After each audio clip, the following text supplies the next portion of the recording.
Hey guys, welcome to Through the Bible Verse by Verse, a plain and simple study of the entire Bible, book by book, chapter by chapter, and verse by verse. We are in Exodus chapter 5. Maybe we're going to try to get 5 and 6 done today.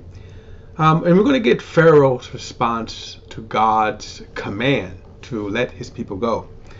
So let's kind of really get into it. All right. Chapter 5, verse 1, it says, Later, Moses and Aaron went in and said to Pharaoh, This is what Yahweh, the God of Israel, says, Let my people go, so that they may hold a festival for me in the wilderness. But Pharaoh responded, Who is Yahweh that I should obey him by letting him go? I do not know anything about Yahweh. Besides, I will not let Israel go. Now, this is a very interesting question from Pharaoh because there's a couple of things right here. Okay, now we start off the book of Exodus with a new king arose who did not know Joseph. Joseph had introduced the God of the Hebrews by way of saving the nation. God gave Pharaoh at the time, remember Pharaoh is just a title of the kingship that's passed on from there, usually of course from the father to the son and on preceding generations. But the Pharaoh at the time doing Joseph, remember God gave him a dream. Joseph came along and interpreted the dream. So that Pharaoh, that generation, and then the generations, maybe a couple generations after that, we're talking pretty much Egyptians knew the God of the Hebrews. So now the question is, when Pharaoh makes the statement, I don't know the God of the Hebrews. There's a couple of ways you can answer that. Just like today when we see how generations, and just to give an example, there is a generation of people right now who deny the Jewish Holocaust back in Hitler's day, right? So there are people who don't know the atrocities of that Holocaust. So this would be a good example of what I'm saying here, that this Pharaoh certainly could be coming from the perspective that, one, he's evil, and his heart is evil, and yes, he doesn't know. But he's getting ready to find out, by the way. He's going to know. Verse 3, Then they answered, The God of the Hebrews has met with us. Please let us go on a 3-day trip into the wilderness so that we may sacrifice to Yahweh our God, or else he will strike us with plague or sword. Now, also, I think this, when he makes the phrase Yahweh our God, it is to certainly separate from the pagan gods of Egypt. Okay? Which God, by the way, all of the plagues will correspond to the names of their gods. God's going to just pulverize. Verse 4, The king of Egypt said to them, Moses and Aaron, why are you causing the people to neglect their work? Get to your work. Pharaoh also said, Look, the people of the land are so numerous, and you would stop them from working. That day Pharaoh commanded the overseers of the people, as well as their foremen, Don't continue to supply the people with straw for making brick as before. And they must go and gather straw for themselves, but require the same quota of brick from them as they were making before. Do not reduce it, for they are slackers. This is why they are crying out, Let us go and sacrifice to our God. Impose heavier work on them.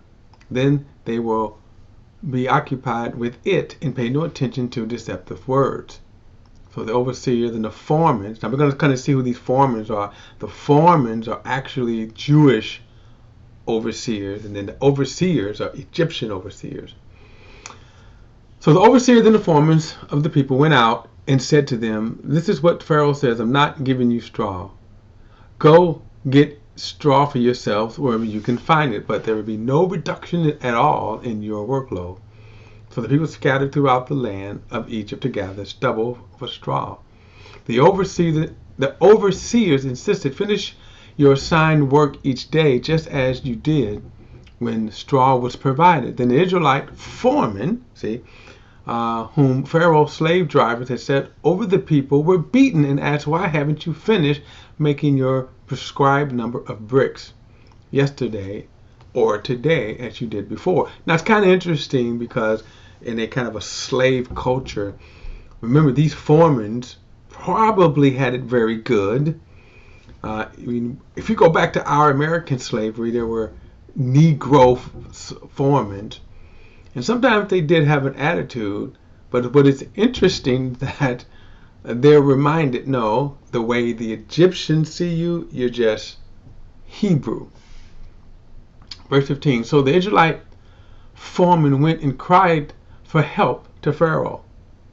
"Why are you treating your servants this way? No straw has been given to your servants, yet they say to us, 'Make bricks.' Look, your servants are being beaten, but it is your own people who are at fault," meaning the Egyptians, overseers who used to give us the straw. But he said, "You are slackers, slackers. That is why you are saying, 'Let us go sacrifice to the Lord.' Now get to work. No straw will be given to you, but you must produce the same quantity of bricks." Evil men, and how they impose slavery has not changed. Even hard supervisors, when they're evil like this, they don't care. Verse 19, the Israelite foremen saw that they were in trouble when they were told, "You cannot reduce your daily quota of bricks," meaning they're going to get beat. They were the ones that are going to get beat. When they left Pharaoh, they confronted Moses and Aaron, who stood waiting to meet them. "May the Lord take note of you and judge," they said to them, "because you have made us reek in front of Pharaoh and his officials, putting a sword in their hands to kill us." So Moses went back to the Lord and asked, "Lord, why have you caused trouble for this people? And why did you ever send me? Ever since I went into Pharaoh to speak in your name, he has caused trouble for this people, and you haven't delivered your people at all." Well, God told them, remember, he told them exactly how Pharaoh would react. So now they just got to stay on course with faith, but they kind of thought, oh, wait a minute, maybe this would just, be just a lolly-lolly-da. That Pharaoh would just say, "Hey, no problem. You want to go and worship God? Praise the Lord." No. But again, God told them Pharaoh is going to harden their heart. Chapter 6, verse 1. But the Lord replied to Moses, "Now you're going to see what I will do to Pharaoh. He will let them go because my strong hand will drive them out of this land because of my strong hand." So just so we know, remember, God had already revealed his strength and his power to Moses. Moses then revealed those signs to Israel. They're just kind of dealing with the hardships kind of this, Verse 2, then God spoke to Moses, telling him, "I am Yahweh. I appeared to Abraham, Isaac, and Jacob as God Almighty. But I did not reveal my name, Yahweh, to them." Now, we talked about this when God appeared to Moses, and Moses asked, "What is the name that I'm going to give to the people?" when they ask, "What God is sending me?" Now, think about this. All the pagan gods have names. And so God said, Yahweh. Now, we talked about kind of the whole, not so much controversy, but debate over how do you pronounce the name of God. It was 4 letters, right? The 4 letters was called the tetragram, which was YH, I think it was YH, let me see that again. YHWH, okay, YHWH. And then that is translated because they add, in our English, it is the consonants is added. But remember, the YHWH here, the A and the W is not in the Hebrew, okay, but we add them Yahweh, and then there's another form, Jehovah. So he says, my name Yahweh to them.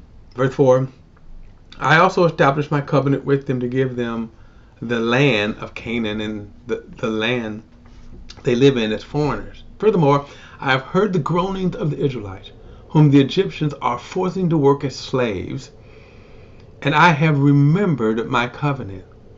Therefore tell the Israelites, I am Yahweh, and I will deliver you from the forced labor of the Egyptians, and free you from slavery to them.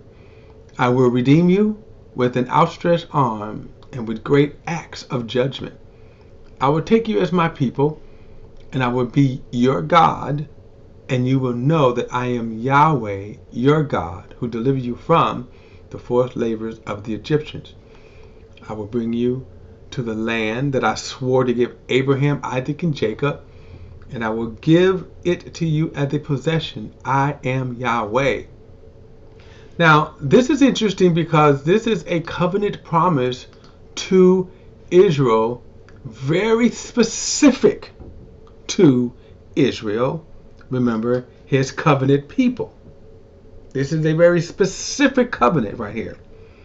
He's going to deliver them. He is showing them, like no other nation, he is showing them that he is God, the true and living God. So this breaking of their slavery bondage, all of that is to show Israel that they are a special possession to God, okay? And that no other gods, pagan-wise, should they follow. Sadly, they will follow other pagan gods.